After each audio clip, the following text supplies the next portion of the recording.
Fresh out of the police academy, the anticipation of my first real call was electric. I had pictured various scenarios in my head, mentally preparing for anything.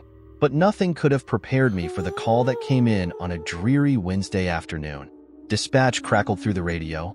All units, we have a possible intruder at 432 Willow Lane. Female caller, very distressed. Proceed with caution. My FDO, Officer Reynolds, and I exchanged a glance. This is it, kid. Stay sharp, he said, his voice steady and authoritative. As we sped towards the address, I couldn't shake the sense of foreboding that hung in the air. When we arrived, the scene was chaotic. A woman, clutching a baby to her chest and a kitchen knife in her trembling hand, stood by her vehicle. Her eyes were wide with terror, and her breaths came in rapid, shallow gasps. Ma'am, I'm Officer Collins, and this is Officer Reynolds. You're safe now.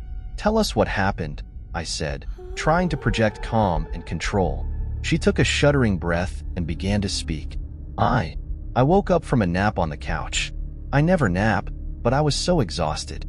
When I woke up, the basement light was on. I never leave it on, and I always lock the door so the baby can't fall down the steps. Her voice trembled as she continued. I went to the door, opened it, and saw a man standing at the bottom of the steps. A white male in a t-shirt. He was just staring at me, with this blank look on his face. Then he smiled, a horrible smile, and turned off the light. I slammed the door, locked it, grabbed my baby and a knife, and called 911. Did you recognize the man? Reynolds asked. No. She shook her head vehemently. I've never seen him before in my life. We assured her we would sweep the house and make sure it was safe. 2 officers went upstairs while Reynolds and I headed to the basement. The basement door creaked ominously as we opened it. Reynolds flicked on his flashlight, the beam cutting through the darkness. We moved cautiously, our footsteps echoing softly against the concrete floor. The basement was typical: laundry area, storage boxes, a workbench. There was no sign of anyone. Every corner and crevice was checked, and the only door leading outside was securely locked from the inside. We're clear down here, Reynolds said, his voice resonating in the silence. We reconvened upstairs and reported back to the woman, who had been anxiously waiting by the front door. There's no one here, ma'am. We've checked every room in the basement thoroughly. All the doors are locked from the inside, I explained. She shook her head, tears streaming down her face. No, he's still here. He hasn't left. I know what I saw. We did another sweep of the house, even more thorough than the first.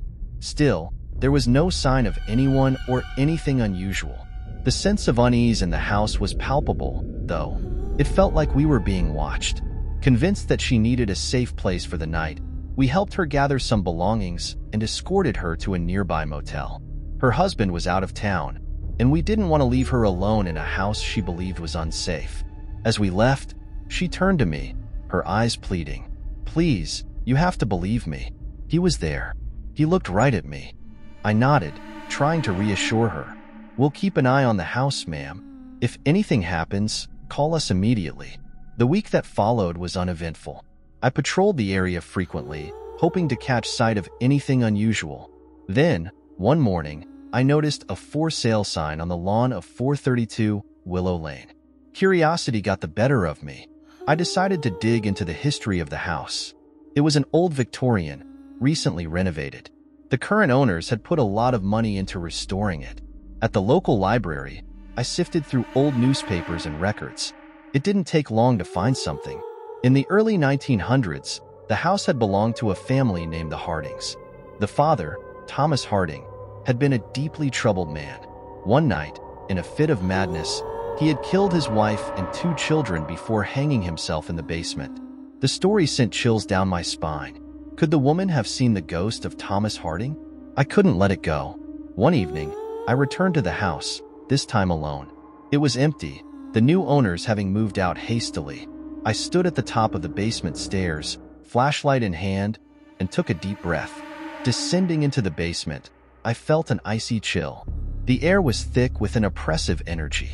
I reached the bottom of the stairs and swung the flashlight around. Nothing, just an empty basement. But as I turned to leave, I heard it, a faint, almost imperceptible sound. I whipped around, the flashlight beam dancing across the walls. There, in the corner, stood a figure. A man, wearing a t-shirt, staring at me with hollow eyes. He smiled, and the light flickered out. When I came to, I was lying on the basement floor, the flashlight beside me. There was no sign of the man. I scrambled up the stairs, heart pounding, and slammed the door behind me. To this day, I don't know what I saw, but I believe that woman. There's something in that house, something that doesn't want to leave.